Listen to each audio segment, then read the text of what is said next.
Okay મારા વાલા બચ્ચો, બધા મજામાં છો હે ને? ચેપ્ટર નંબર 3 ચાલી રહ્યું છે. સ્વાધ્યાયના દાખલા સરસ મજાના આગળ વધી રહ્યા છે. બહુ દાખલાઓ છે હે ને ફિઝિક્સમાં, પણ મજા આવે એવા દાખલા છે. જેટલા દાખલા બોર્ડ પર સોલ્વ કરું છું એ તમારી રેફરન્સ બુક સાથે મેચ કરવાના. આજના જે દાખલા સોલ્વ કરું છું એને તમારે બુકમાંથી અહીંયા જે બોર્ડ પર ગણું છું એ પ્રમાણે ગણવાનો છે આ દાખલો. એના પછીનો એક દાખલાનો આન્સર પણ હું તમને સ્પેશિયલ મોકલાવીશ, કારણ કે બુકની અંદર થોડોક અલગથી આપેલો છે. આપણે સહેલી રીત, ટૂંકી રીત, સરસ મજાની હે ને? ઓકે, 3.9 નંબરના દાખલાની વાત કરીએ.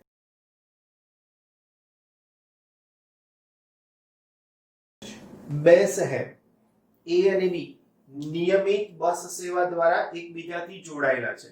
વડોદરા અમદાવાદ કેવું હોય, વડોદરા આણંદ કેવું હોય, એવી રીતના પ્રત્યેક t મિનિટ પછી બંને બાજુ બસો દોડે છે. એટલે આમથી આમ અને આમથી આમ. કોઈ એક વ્યક્તિ 20 કિલોમીટર પ્રતિ કલાકની ઝડપે સાયકલ દ્વારા a થી b તરફ જઈ રહ્યો છે. ત્યારે તે નોંધે છે કે પ્રત્યેક 18 મિનિટ પછી એક બસ તેની ગતિની દિશામાં તથા પ્રત્યેક 6 મિનિટ પછી તેની વિરુદ્ધ દિશામાંથી પસાર થાય છે. તો બસ સેવા સમય t કેટલો હશે? રસ્તા પર દોડતી બસની ઝડપ અચળ છે એ કેટલી હશે? થોડુંક સમજી વિચારીને આકૃતિ દોરવાનો પ્રયત્ન કરીએ વાલાઓ. તો હું અહીંયા આ ભાગને શહેર A કહી દઉં, અહીંયા શહેર B કહી દઉં, બરાબર? આ બંનેને જોડતો માર્ગ છે આવી રીતના આપણી પાસે, રાઈટ? હવે A માંથી બસ નીકળે છે, અહીંયાથી પણ, રાઈટ? અને B માંથી પણ બસ નીકળે છે. બંને બસની ઝડપ અચળ છે. એક સાયકલ સવાર અહીંયાથી આગળ જઈ રહ્યો છે.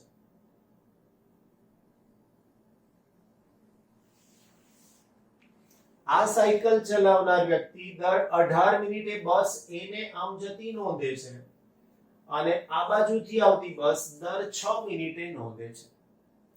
સાયકલ ચલાવનારની જે ઝડપ આપી છે તે 20 કિલોમીટર પ્રતિ કલાક છે. અહીંથી અને અહીંયાથી બસ એક સરખા સમય ઉપડે છે અને સમય કેપિટલ T એટલો છે. તો આપણે બે વસ્તુ શોધવાનું, એ સમય અંતરાલ શોધવાનો અને બસની ઝડપ શોધવાની છે. આ બે વસ્તુ આપણે અહીંયા શોધવી છે, બરાબર? જોઈએ, ટ્રાય કરીએ. સૌથી પહેલા જે માહિતી નોંધી રહ્યા છીએ તે બંને બસની અચળ ઝડપ, બંને બસની અચળ ઝડપ v કિલોમીટર પ્રતિ કલાક છે, બરાબર? સાયકલ સવારની ઝડપ અથવા તો ખાલી સાયકલ ની ઝડપ બરાબર 20 કિલોમીટર પર આર. હવે અહીંયાથી આમ જાય છે બસ, એટલે સાયકલની સાપેક્ષે બસ A ની ઝડપ, જોયું બંને એક જ દિશામાં છે. હવે જો બંને એક જ દિશામાં હોય તો હું VPQ લખું તો VP માઈનસ VQ થાય. એટલે હું અહીંયા લખી શકું સાયકલની સાપેક્ષે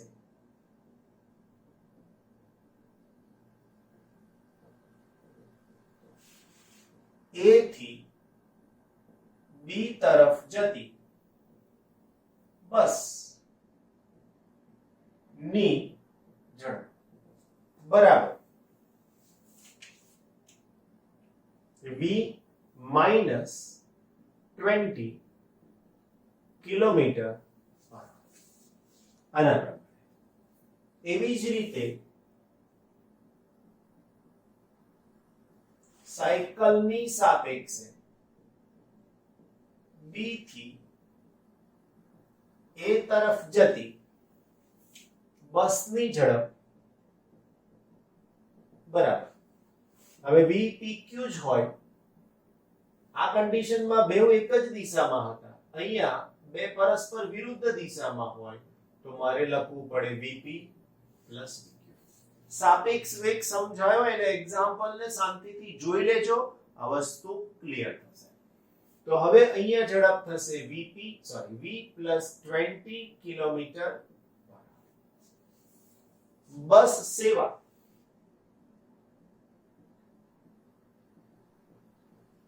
દર ટી મિનિટે અથવા તો દર ટી, એમાં સમય શું આપ્યો છે જોઈ લઈએ. બસ સેવા સમય ટી કેટલો હશે? તો બસ સેવા દર ટી કલાકે છે. કલાક જ કહી દીધું, રાઈટ? એટલે આપણને જે બે સમય આપ્યા છે ને 18 મિનિટ અને 6 મિનિટ, એને કલાકમાં કન્વર્ટ કરવાના. તો હું બાજુમાં કન્વર્ટ કરી નાખું, બરાબર? એટલે તમને તકલીફ ના પડે. 18 મિનિટ અને આવી રીતે સમય સેકન્ડમાં અથવા તો મિનિટ, અને અહીંયા લખું કલાક. 60 મિનિટ તો 1 કલાક. આપણી પાસે જે બસ સેવા છે એ 18 મિનિટે મળે છે, તો 18 મિનિટે કેટલા કલાક? તો મારે લખવું પડે 18/60. હવે એવું 6 હોત તો મારે અહીંયા શું લખવું પડતું? 6. રાઈટ? હવે આટલી માહિતી આપ્યા પછી હું બસ એ માટે એક વિધાન લખું છું, રાઈટ? બરાબર અહીંયા સમજજો, પછી હું ત્યાંથી એને સમજાવવાનો પ્રયત્ન કરીશ. બસ એ માટે, રાઈટ? વિધાન આવું છે. ટી સમય વડે બસ એ વડે કપાયેલ અંતર, ટી સમયમાં બસ એ વડે કપાયેલ અંતર બરાબર 18/60 કલાક. સમયમાં આપણે બે ભાગ કરવા પડશે, દાખલાની લંબાઈ થોડીક વધારે છે. ઓકે, સમયમાં સાયકલ સવારની સાપેક્ષે, સાયકલની સાપેક્ષે બસ એ વડે કપાયેલ અંતર. આ તમારે સમજવું રહે.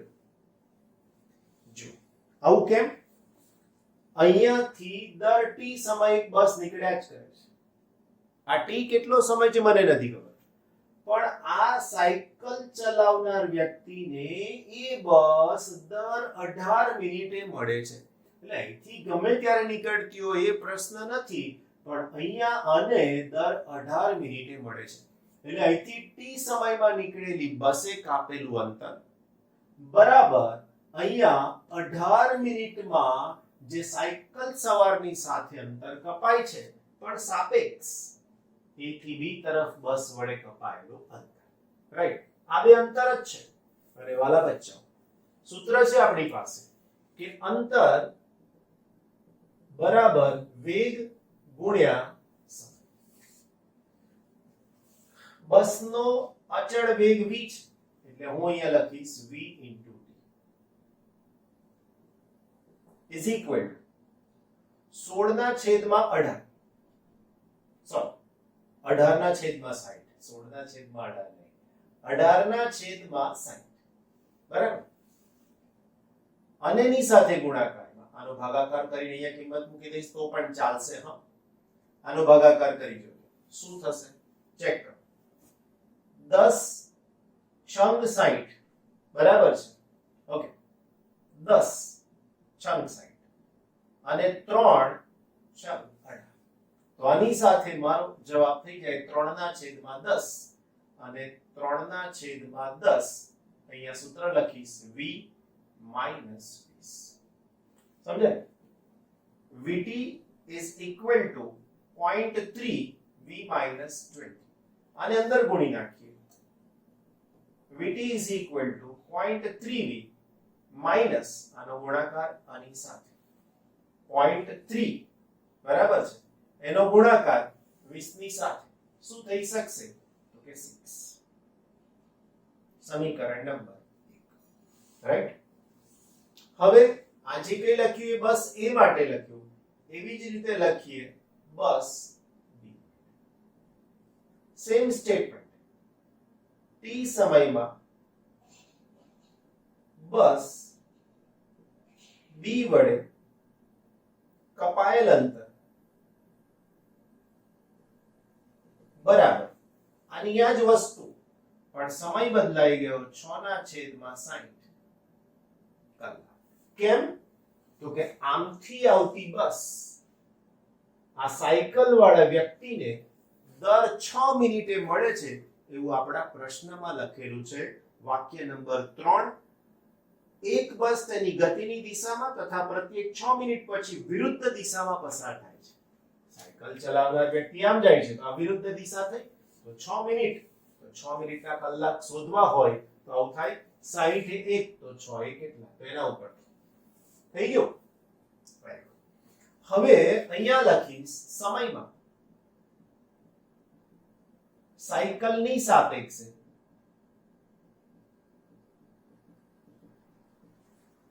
બસ બી વડે કપાયેલ. આવું જ કેમ લેવું પડે, ઘણા પ્રશ્ન થતો હશે ને, આવું જ કેમ? કારણ કે અહીંયા બસ એ પણ ગતિમાં છે, સાયકલ પણ ગતિમાં છે, એટલે આ સાપેક્ષ વેગ આવ્યો સાયકલની સાપેક્ષે. બસ બી પણ ગતિમાં છે, સાયકલ પણ ગતિમાં છે, એટલા માટે અહીંયા સમય આવ્યો. અહીંયા નથી, એવું જોઈ લો. અહીંયા સ્પષ્ટ જ છે ટી સમયમાં બસ બી વડે કપાયેલું અંતર.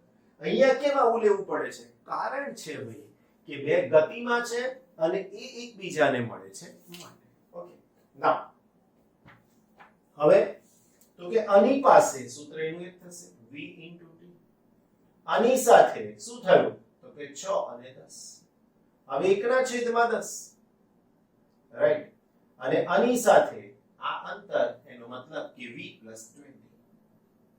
ઓકે, તો vt = 0.1 v + 20 માટે vt = 0.1 આની સાથે આવશે એટલે 0.1 v પ્લસ આની સાથે આવશે એટલે 0.1 અને આની સાથે એટલે 2. સમીકરણ નંબર 2 ખબર પડી. હવે સમીકરણ 1 ની ડાબી બાજુ જુઓ અને સમીકરણ 2 ની ડાબી બાજુ જુઓ, બંને સમાન છે, જોઈ લો.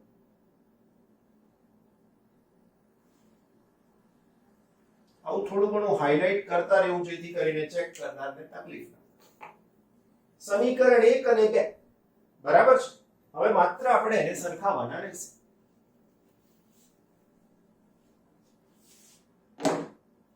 સમીકરણ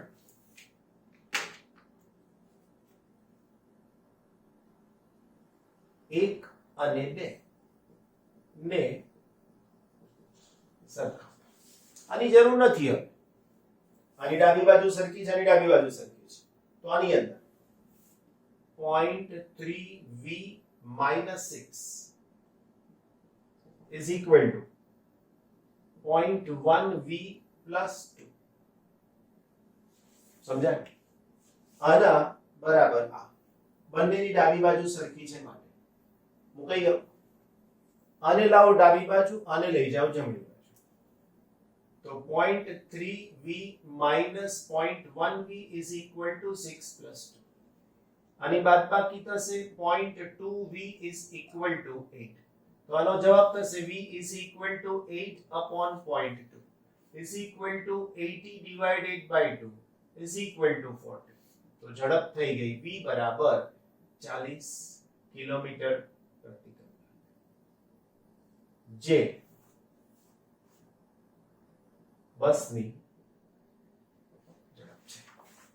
હવે સમય શોધવાનો છે, તો સમય શોધવા માટે તમે આને અથવા આને ઉપયોગમાં લઈ શકો છો. કોઈ પણ એક સમીકરણ લઈ લો, કોઈ મેટર કામ કરશે નહીં, વાંધો નહીં આવે. સમીકરણ 1 માં કિંમત મૂકતા,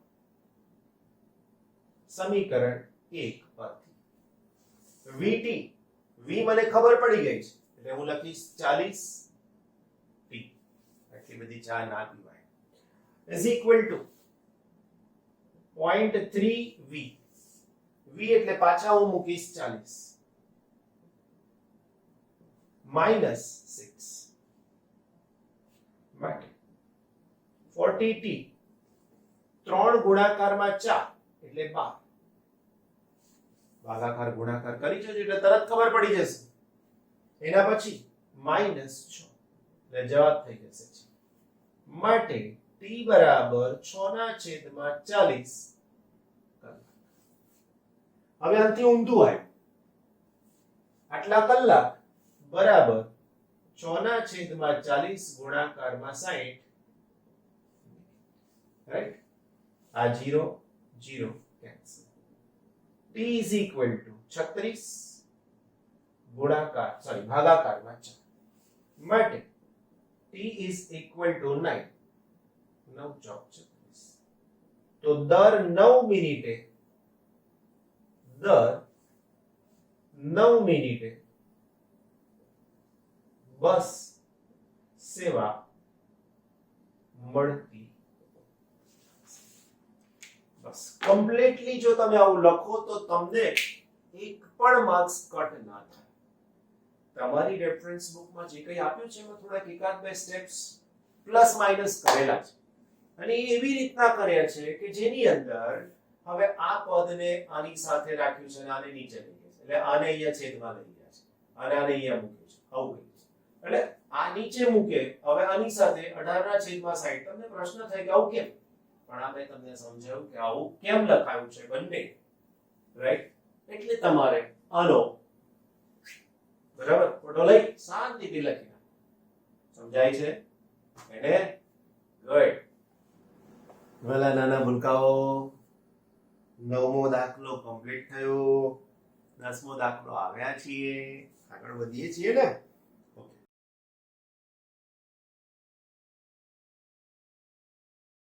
કોઈ એક ખેલાડી 29.4 મીટર પર સેકન્ડની ઝડપથી, પણ એમાં શબ્દ આગળ છે પ્રારંભિક ઝડપથી. પ્રારંભિક ઝડપ હોય તેનો સિમ્બોલ લખીએ છીએ v. 29.4 મીટર પર સેકન્ડ. રાઈટ? પ્રારંભિક ઝડપથી દડાને ઉર્ધ્વ દિશામાં ફેંકે છે. નંબર 1 પહેલું છે બચ્ચા પાર્ટી. શું કહે છે? દડાની ઉર્ધ્વ દિશાની ગતિ દરમિયાન પ્રવેગની દિશા કઈ હશે? દડાની ઉર્ધ્વ દિશાની ગતિ તો પ્રવેગની દિશા અધો દિશામાં હશે. તો લખવું પડે દડો જ્યારે ઉર્ધ્વ દિશામાં ગતિ કરે ત્યારે પ્રવેગની દિશા પૃથ્વીના કેન્દ્ર તરફની એટલે કે અધો દિશામાં હોય છે. દડો ઉર્ધ્વ દિશામાં ગતિ કરે ત્યારે પ્રવેગની દિશા સ્પેશિયલી ગુરુત્વ પ્રવેગ g ની દિશા પૃથ્વીના કેન્દ્ર તરફની હોય છે. એટલે કે તે અધો દિશામાં હોય છે. આપણા માટે આ શબ્દ અગત્યનો કે અધો દિશામાં હોય છે. નંબર 2 તેના ગતિના મહત્તમ ઊંચાઈ વાળા બિંદુએ દડાનો વેગ તથા પ્રવેગ કેટલો હશે? બહુ સામાન્ય પ્રશ્ન છે. આમ ઉપર ફેંક્યો દડાને, ઉપર ગયો એકદમ મહત્તમ હાઈટ મળી ગઈ.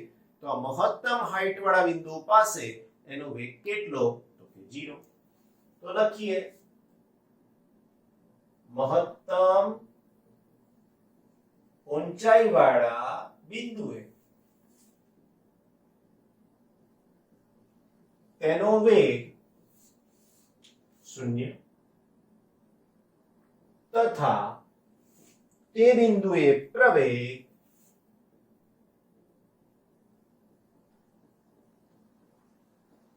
અચળ એટલે કે g બરાબર 9.8 મીટર પર સેકન્ડ સ્ક્વેર જેટલો હોય છે. નંબર 6 દડાની મહત્તમ ઊંચાઈ વાળા બિંદુએ સ્થાન x બરાબર 0 અને સમય t બરાબર 0 સેકન્ડ. શિરોલંબ નીચે તરફની દિશાને x અક્ષની ધન દિશા તરીકે પસંદગી કરો. આ પસંદગીના સંદર્ભે દડાની ઉર્ધ્વ દિશાની ગતિ અને અધો દિશાની ગતિ માટે સ્થાન, વેગ અને પ્રવેગના ચિહ્નો દર્શાવો. આ પ્રશ્નનો જવાબ તમારે આપવા માટે આ મહત્તમ ઊંચાઈ વાળું બિંદુ, એ મહત્તમ ઊંચાઈ વાળા બિંદુથી તમને નીચે અને ઉપર માટેના કેટલાક પ્રશ્નો પૂછવામાં આવેલા છે. રાઈટ? તમારે આને યાદ રાખવા માટે થઈને આને x પ્લસ, આને માઈનસ v અને આને પ્રવેગ g પ્લસ અથવા તો a પ્લસ. રાઈટ? અહીંયા ત્રણે ત્રણ પ્લસ આવશે. a પણ પ્લસ, v પણ પ્લસ અને x પણ પ્લસ. બસ આ રીતે આપણે એનો આન્સર લખીશું. પણ આવું કેમ એ પણ થોડું સમજવાની કોશિશ કરીશું. રાઈટ? તો અહીંયા આપણે લખી શકીએ છીએ ઉર્ધ્વ દિશામાં સ્થાન x greater than 0, અધો દિશામાં સ્થાન x greater than 0. એવી જ રીતે ઉર્ધ્વ દિશામાં વેગ v less than 0, અધો દિશામાં વેગ v greater than 0. એવી જ રીતે ઉર્ધ્વ દિશામાં પ્રવેગ a greater than 0, અધો દિશામાં પ્રવેગ a પણ greater than 0. નોર્મલી ગુરુત્વ પ્રવેગ કઈ બાજુ લાગે? નીચે. પણ આપણે દિશાને વિરુદ્ધ બનાવી છે એટલે આ તો પ્લસ થઈ જ ગયો પ્રવેગ, તો આ પણ પ્રવેગ પ્લસ થાય. બીજું, જો પદાર્થ ગતિની દિશામાં જ જવાનો છે, બરાબર છે, અને એ જ દિશામાં પ્રવેગ છે ને એ જ દિશામાં સ્થાનાંતર છે, તો આ બંને પ્લસ થઈ ગયા છે, એવા બંને પણ પ્લસ થઈ ગયા છે. છેલ્લી વાત, અહીંયા પદાર્થ જેમ જેમ જેમ જેમ ઉપર જાય છે તેમ તેમ તેનો વેગ ઘટતો જવાનો છે. ભલે આ મહત્તમ ઊંચાઈ વાળું સ્થાન કીધું છે તો પણ બીજી કન્ડિશનમાં મુખ્ય પદાર્થને, તો અહીંયાથી વેગ ઘટતો જાય છે એટલા માટે આ વેગ કેવો લીધો છે? માઈનસ. જ્યારે આ વેગ કેવો લીધો છે? આ દિશામાં પ્લસ.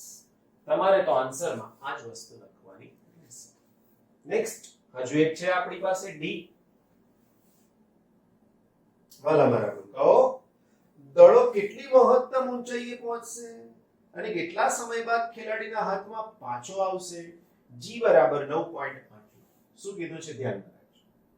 અહીંથી દડાને ફેંક્યો તો આ દડો અહીંયાથી આમ ઉપર ગયો, આ મહત્તમ ઊંચાઈએ પહોંચ્યો, ત્યાંથી પાછો નીચે આવશે. તો આ મહત્તમ ઊંચાઈ, અંતિમ વેગ બરાબર છે જવાનો સમય t, તો પાછા પહોંચવાનો સમય પણ t જશે. રાઈટ? થોડી ગણતરી કરી લઈએ તો જવાબ મળી જશે. રાઈટ? તો અહીંયા લખી શકીએ મહત્તમ ઊંચાઈએ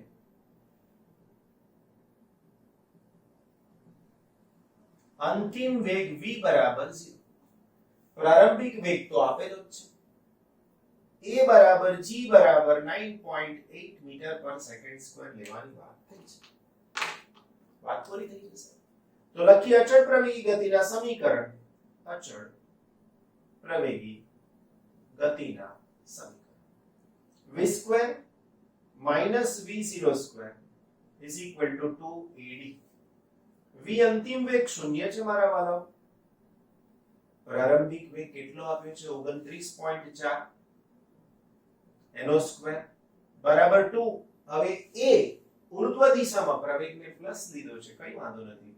9.8 પ્લસ લો ને તમારે d શોધવા છે અથવા તો h શોધવા છે, કઈ વાંધો નથી. માટે d is equal to 29.4 એનો સ્ક્વેર ના છેદમાં 2 ગુણાકારમાં 9.8. d બરાબર જે જવાબ આવશે એટલા મીટરની ઊંચાઈ તમને મળી શકશે. રાઈટ, આ થઈ ગયો અંતરનો સવાલ અને એનો જવાબ. બરાબર. હવે તમને બીજો પ્રશ્ન શું પૂછ્યો છે? તો બીજો પ્રશ્ન પૂછ્યો છે કેટલા સમય બાદ ખેલાડીના હાથમાં તે દડો પાછો આવશે. હવે પાછો દડો લાવવા માટે શું કરવાનું? તો અહીંયા લખીએ અચળ પ્રવેગી ગતિના સમીકરણ. રાઈટ, લખીએ v બરાબર v0 પ્લસ at પરથી v અંતિમ વેગ શૂન્ય. આ માત્ર ઉપર જવાની વાત થાય છે.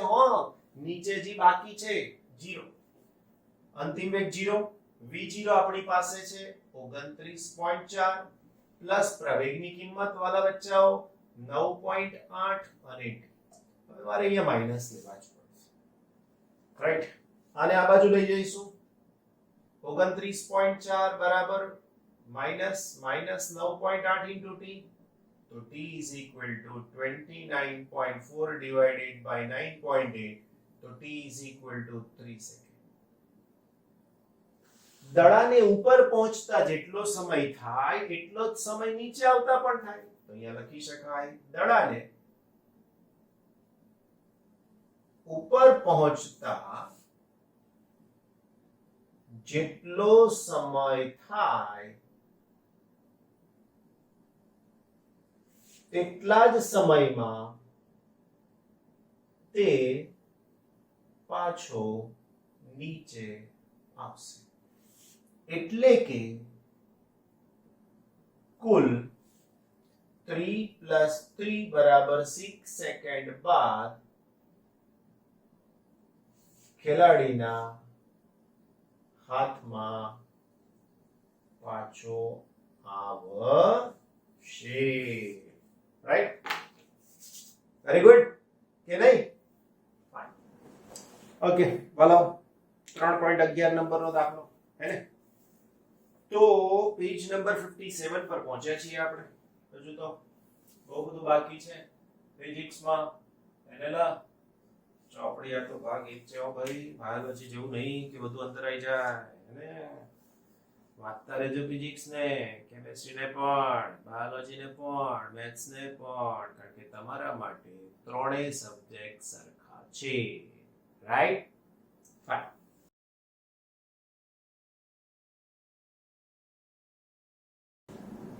નીચે આપેલા કથનોને ધ્યાનપૂર્વક વાંચી ઉદાહરણ અને કારણ સહિત તે સાચા છે કે ખોટા દર્શાવો. કણની એક પારિમાણિક ગતિમાં કન્ડિશન અગત્યની છે. એક પારિમાણિક ગતિ. આમાંના કેટલાક વાક્યો નેક્સ્ટ ચેપ્ટરમાં બદલાઈ જશે. અહીંયા બદલાશે. સૌથી પહેલા કોઈ એક ક્ષણે, પ્રશ્ન નંબર એ છે, કોઈ એક ક્ષણે તેની ઝડપ શૂન્ય હોવા છતાં તેનો પ્રવેગ અશૂન્ય હોઈ શકે. જી હા, પ્રવેગ અશૂન્ય હોઈ શકે છે. એનો મતલબ કે પહેલું વિધાન સાચું છે. વિધાન સાચું છે. હવે એનું કારણ સમજો. જો પદાર્થ ઉર્ધ્વ દિશામાં ગતિ કરતો હોય તો મહત્તમ ઊંચાઈએ તેનો વેગ શૂન્ય હોય. તેમ છતાં ગુરુત્વ પ્રવેગ શૂન્ય હશે નહીં. જો એ જ કે છે ઝડપ શૂન્ય છે પણ છતાં તેનો પ્રવેગ અશૂન્ય છે. તો કારણ સ્પષ્ટ લખવાનું. અહીંયા પદાર્થ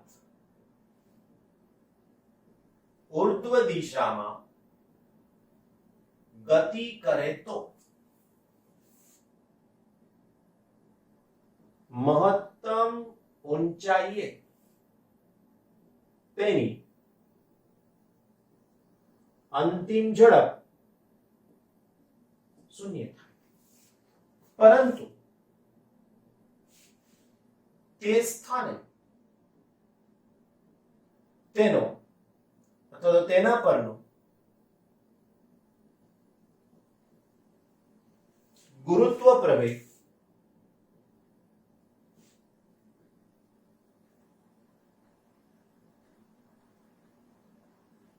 શૂન્ય થશે. That's it. આવી રીતે દરેકમાં કારણ તમને લખવાનું આવશે. મેં એકમાં લખ્યું છે, બીજા દરેકના હું તમને સમજાવતો જઈશ. અને એ પ્રમાણે તમારે લખી દેવાના. રાઈટ ને? ગુડ. ઓકે, શું છે બીજો પ્રશ્ન જોઈએ. ઝડપ શૂન્ય હોવા છતાં તેનો વેગ અશૂન્ય હોઈ શકે. એનો મતલબ કે ઝડપ શૂન્ય તો વેગ અશૂન્ય હોય તો જવાબ ખોટું છે. એનો મતલબ વિધાન ખોટું છે.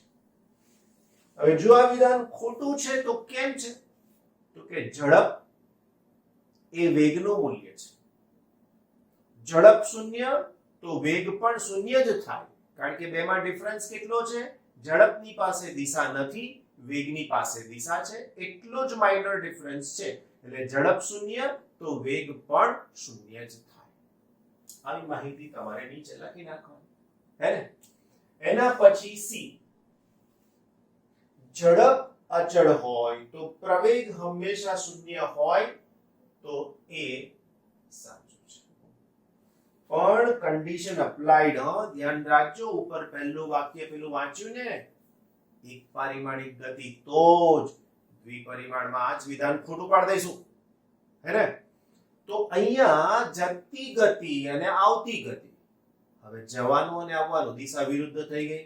હવે દિશા વિરુદ્ધ થઈ જાય તો આવી પરિસ્થિતિની અંદર તમારે એકને પ્લસ એકને માઇનસ લેવું પડે. તો વેગનો ફેરફાર થયો, ઝડપનો ફેરફાર થયો તો પ્રવેગ અહીંયાની કન્ડિશન પ્રમાણે હંમેશા શૂન્ય થાય તો કે ના થાય, અનંત થઈ જાય છે આવી કન્ડિશન. એટલા માટે એના પછી ડી. ડી ની અંદર કીધું છે પ્રવેગના ધન મૂલ્ય માટે અથવા પ્રવેગ ધન મૂલ્ય માટે ગતિ વધતી હોય છે તો આ વિધાન સાચું છે, ખોટું પણ છે. કન્ડિશન બંને આપણે કહીશું. ધારો કે પદાર્થ ઉર્ધ્વ દિશામાં જઈ રહ્યો છે અને પ્રવેગ લઈએ છીએ નીચેની દિશામાં, તો દિશા વિરુદ્ધ થઈ ગઈ. તો આવી કન્ડિશનની અંદર પ્રવેગના ધન મૂલ્ય માટે ગતિ વધે છે એવું કહેવાય નહીં. પણ જો આ જ કન્ડિશનની અંદર પદાર્થ નીચે જાય છે, ગુરુત્વ પ્રવેગ પણ નીચે છે, તો આવી કન્ડિશનમાં તે ધન છે અથવા તો વધે છે. એનો મતલબ કે આ સાચું ક્યારે છે? જ્યારે આપણે એને એક જ દિશામાં લઈએ છે ત્યારે સાચું છે. પણ જો ગતિની દિશા અને પ્રવેગની દિશા વિરુદ્ધ હોય તો આ વિધાન સાચું નથી. એટલે આપણે કન્ડિશન સાથે આને સાચું આપી રહ્યા છે. કઈ કન્ડિશન આપી? ફરીથી એકવાર કઈ કન્ડિશન આપી? તો જ્યારે ગતિની દિશા અને પ્રવેગની દિશા એક જ હોય તો આ વિધાન પ્રમાણે ગતિ વધતી જાય છે. પણ જો ગતિની દિશા અને પ્રવેગની દિશા વિરુદ્ધ હોય તો આ જે સાચું છે તે ખોટું પડશે. બરાબર સમજી ગયા ને? Very good. 3.12 બાકી રાખ્યો, 3.13 લઈ લીધો. રીઝન 3.12 થોડોક લાંબો દાખલો છે, વધારે પડતો લાંબો છે, ધ્યાન રાખજો. ઓકે, ઉદાહરણ સહિત બંનેના તફાવત સ્પષ્ટ કરો. 3.13 છે, જોજો. રાઈટ.